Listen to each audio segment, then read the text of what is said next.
my dear students, I hope you all are fine. In the previous video we have started chapter number 5, that is the language of chemistry, and in that video we have discussed chemical reaction, then some conditions for the reaction to occur, then types of reactions. In the types of reaction we have discussed about the combination reaction and then decomposition reaction. So today we are going to start characteristics of the occurrence of the chemical reactions. So what are the characteristics of the chemical reaction to occur? So let's see. There are several visible changes that occurs a chemical reaction. Let us learn about these changes. Means when the reaction occurs, then we observe certain changes, like sometimes there is a change in the color, sometimes there is a release of any gas, release of any smell, formation of any precipitates. Okay, so these are the changes that we observe after the completion of the reaction. So we will discuss them one by one. So first one is the change of the color. Means the color of the substance changes after the completion of the reaction. So let's see. When a drop of iodine solution is added to the starch, that is white in color. So starch is white in color, but when the iodine drop is added to it, then its color becomes black. So there is the change in the color observed after the reaction. So next example is rusting of iron changes the color of the iron metal, because before rusting the color of the iron is different, but after rusting the color of the iron becomes brown. So next change is evolution of gas, means the release of gas.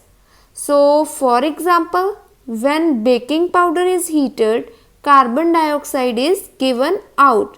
Means when baking powder is heated, then there is a release of gas, that is a carbon dioxide. This is the second change. Now third one is the evolution of smell, means when the smell is released. For example, when sulfur is heated, a pungent smell is produced. And what is pungent? That the smell that is very strong. Okay, so that type of smell is called the pungent. So a strong smell is observed when the sulfur is heated. So this is the third change that occurs after the completion of the reaction.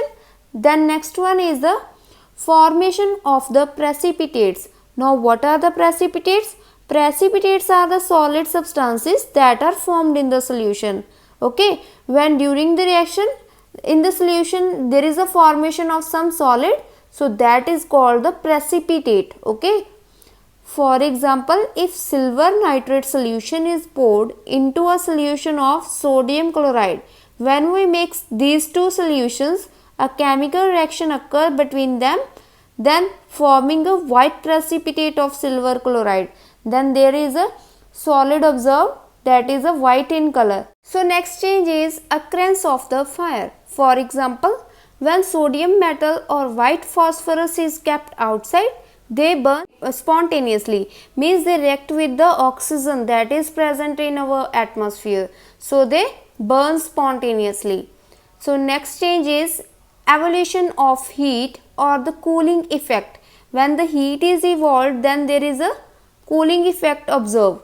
So for example, when zinc react with dilute hydrochloric acid, heat is evolved, and when glucose dissolved in water, it produces a cooling effect. If we dissolve glucose in water, then the beaker in which this is dissolved, that appears cooler.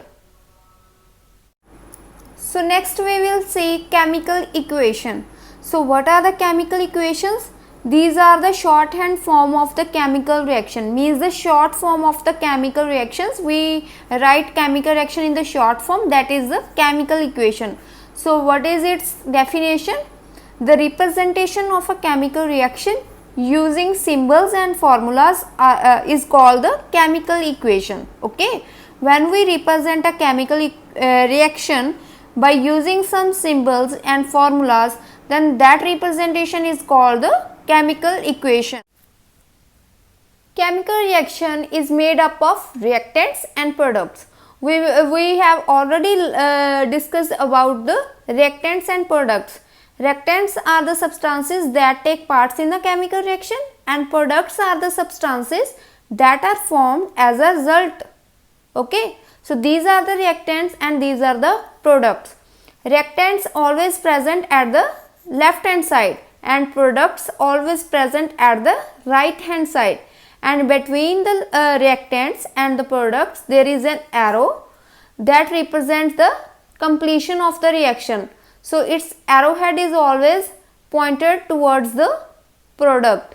So for example, this is a journal example. X plus Y, these are the reactants, and after reacting with each other they will give Z, that is a product. So if there are two reactants, then we can join them by plus sign. Okay, so these are the reactants that are present in the left hand side, and we also join the products by plus. So these are the products. So next one is conditions necessary for the reactions are usually written on the top or below of the arrow. If there is a necessary condition for the reaction to occur, then we write that condition either above or below the arrow.